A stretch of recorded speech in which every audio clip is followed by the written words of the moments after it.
ग्राहक बना भूत। हेलो दोस्तों, अगर आप हमारे चैनल पर नए हैं तो प्लीज़ चैनल को सब्सक्राइब कर लें। मेरा नाम जिग्नेश पटेल है और मैं एक गुजराती परिवार से बिलोंग करता हूँ। मैं अहमदाबाद में अपने माता पिता के साथ रहता हूँ। पिताजी पेशे से एक हलवाई है। 5 साल पुरानी इस घटना से आज भी मैं डरा हुआ हूँ। आज मैं वो किस्सा आपको बताने जा रहा हूँ। उस घटना को याद करके आज भी मेरा दिल जोरों से धड़क जाता है। मेरे रोम रोम में बिजली कड़क जाती है। भूत प्रेत और शैतान में कभी ना मानने वाला पुराना जिग्नेश, मैं आज हर एक अंधेरी गली से गुजरने पर कांप जाता हूँ। मेरी हालत ऐसी हो गई है कि रात में लाइट चालू करके सोता हूँ। मेरे पिताजी सख्त स्वभाव के इंसान थे। 12वीं कक्षा के इम्तिहान में मेरी नाकामी ने मेरे पिताजी के सब्र का बांध तोड़ दिया और उन्होंने मुझे मार पीट कर घर से निकाल दिया। मैं अहमदाबाद से राजकोट शहर भाग आया, जहां एक दोस्त ने रहने का सहारा दिया। पर काम कौन देता एक 12वीं फेल को।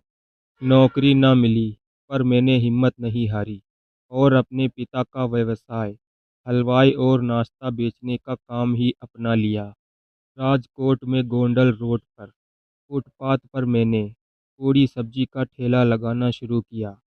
हलवाई काम और हर तरह का खाना नाश्ता बनाने का काम मैंने पहले ही सीख लिया था। मुझे सब कुछ आता था, पर पता नहीं क्यों मेरा काम चल ही नहीं रहा था। दिन भर में एक दो ग्राहक ही आते थे और सारा पका पकाया नाश्ता मुझे फेंकना पड़ता था। कुंडल रोड में जहाँ मैं ठेला लगाता था, वहाँ एक व्यस्त जगह थी। मेरे सामने खड़े एक ठेले पर भीड़ होती थी, पर मेरा काम नहीं चल रहा था। मैंने हार मान ली और सब कुछ बेच बाच कर घर वापस जाकर पिताजी के पैरों में गिड़गिड़ाकर माफ़ी मांगने का फैसला कर लिया। घर वापस जाने के ठीक पिछले दिन दोपहर 12 बजे मेरे डर की कहानी शुरू हुई। मैं अपने ठेले पर खड़ा था। आसपास ज़्यादा भीड़ नहीं थी।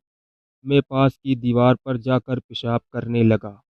मैं जब उस दीवार पर पेशाब करने लगा तो मुझे एक झटका सा लगा और ऐसी भयानक आवाज़ सुनाई दी कि मेरे होश उड़ गए।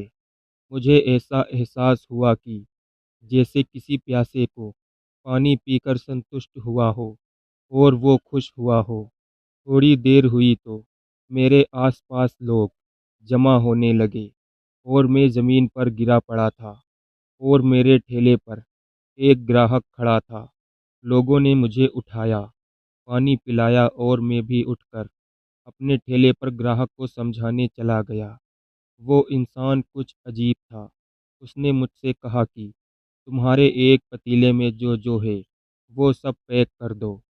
सामान बांधने से पहले ही उसने पैसे धर दिए थे।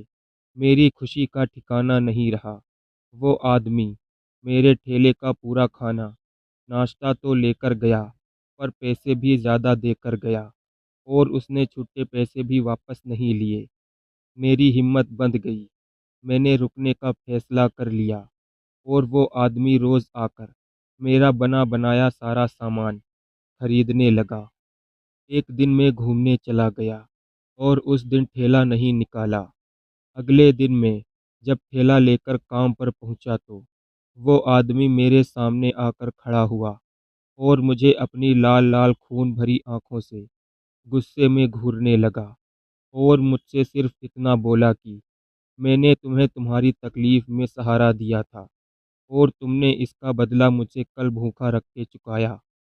अब मैं तुम्हें सबक सिखाऊंगा। इतना बोलकर वो आदमी उस दीवार के पास खड़े पत्थर की ओर गया जहां मैं पेशाब करने गया था। वहीं पर जाकर वो सब गायब हो गया। उसकी धमकी और उसका गायब होना देखकर मेरे पसीने छूट गए और उसी क्षण अपना ठेला छोड़कर राजकोट से बिना टिकट लिए मैं अहमदाबाद भाग आया। पिताजी से माफ़ी माँग ली और अब पिताजी के कामकाज में हाथ बटाने लगा हूँ। अब मैं राजकोट शहर जाना तो दूर, उसका नक्शा भी नहीं देखना चाहता हूँ। हर पल यही डर सताता है कि वो रहस्यमय प्रेत इंसान मुझसे किस प्रकार बदला लेगा। अगर आपको ये कहानी अच्छी लगी हो तो चैनल को सब्सक्राइब करें। तो मिलते हैं अगली कहानी के साथ, तब तक के लिए धन्यवाद।